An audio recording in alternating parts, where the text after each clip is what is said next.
2 states, 1 bourbon, 5-year flavor experiment. Have you ever wanted to know what climate can do to a whiskey? Well, now you have your answer. Let's go. Welcome back to Old Fashioned Ways Plus Plus. I'm Doc Martinez, and today we're going to see what Milam Green, the answer, shows us about the different climate aging. I already have these poured out to the side as a blind, but let's get into a little bit of the information. Experience the groundbreaking results of the first ever side-by-side bourbon aging study. Kentucky versus Texas. Milam Green took a single distillate, split it in 2, and aged it under identical conditions except for one, the climate. One half matured in traditional rickhouses of Bardstown, Kentucky, while the other braved the bold, wild climate of Blanco, Texas. Over 5 years, they tracked every detail, from flavor evolution to proof, to uncover how each environment truly affects the shape of the spirit. They said now for the first time you can taste the science behind flavor, same bourbon, different climates, but remarkably different results. The popular hypothesis is that the hotter, drier climate significantly differentiates Texas bourbon across the board with higher oak extraction compared to a Kentucky bourbon. Now, for the first time, you get to compare and actually get to taste them. So, let's not waste any more time. Let's jump into the tasting on this one. All right. So, let's mix these up some more. All I did was move them over. I don't know which is which, but let's start doing the fun stuff. Let's start looking. Now, both of these were aged 5 years, as they stated. Pretty even. I think, if anything, this one might be a little bit darker, just a tad darker. Not much darkness on that. Ooh, very similar. But yeah, if I'm gonna say, this one's a little tad darker. So let's see. Let's go in for that taste. Oh yeah. Oh, I guess the smell first, right? Oh, this one's like more alcohol forward, a little bit spicy, a little bit like just a little bit spicy. This one's sweeter, vanilla, caramel, like good normal bourbon notes. Now this one has some of those notes in it. It just, after that spice, after that alcohol forward, you can smell them a little bit. But this one a little bit different. So just off of those first two, I'm thinking this is the Texas because it's a little bit darker, a little bit stronger on the nose.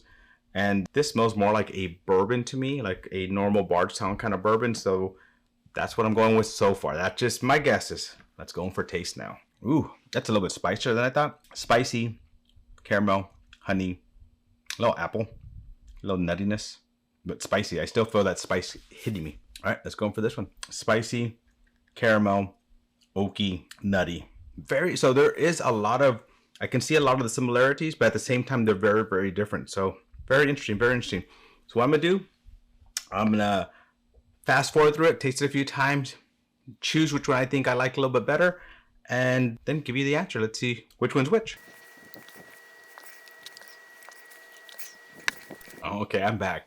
Now, after tasting these two for all, I do like both of them. Both of them are actually really good pours. They both start off a little bit spicy, but they both have a lot of nice, it's 5-year bourbon. It's not very old, but a lot of nice taste. I would like them to continue this experiment and go on to like an 8 to 10-year-old bourbon. I bet there'd be a lot of differences there as well, especially with the aging in Texas compared to Kentucky.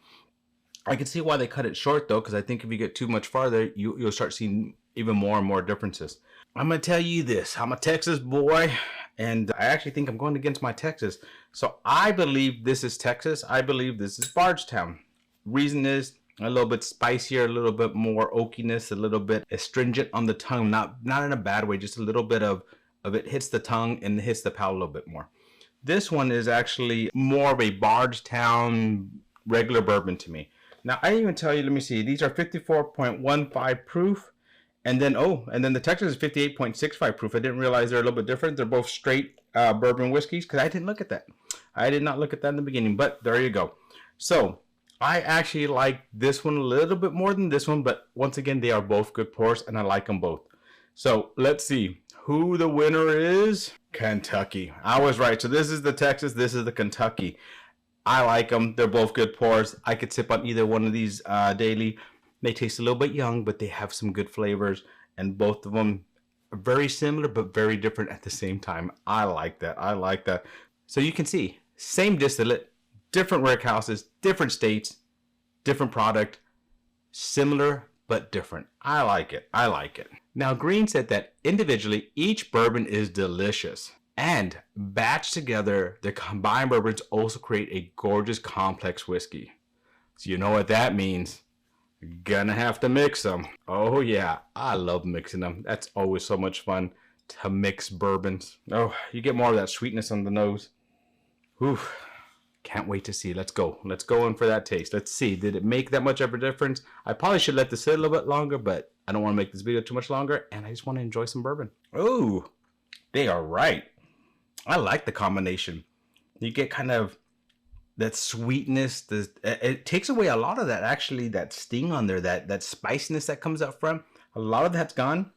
You taste that sweetness. You taste more of that Bardstown in there, but you also get that Texas little bit of funk in the background, a little bit more of that oakiness, and actually a little bit of burnt chocolate that I wasn't tasting earlier. So mixing them, I like it. I like it. And a lot of Milam Green, that's what they do. They get the bourbons, the best bourbons they can get from both areas, and blend them. So that's how they come up with such good Texas.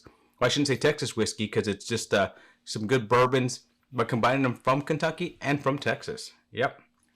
Well, my friends, thank you for joining me on another journey down my whiskey rabbit hole.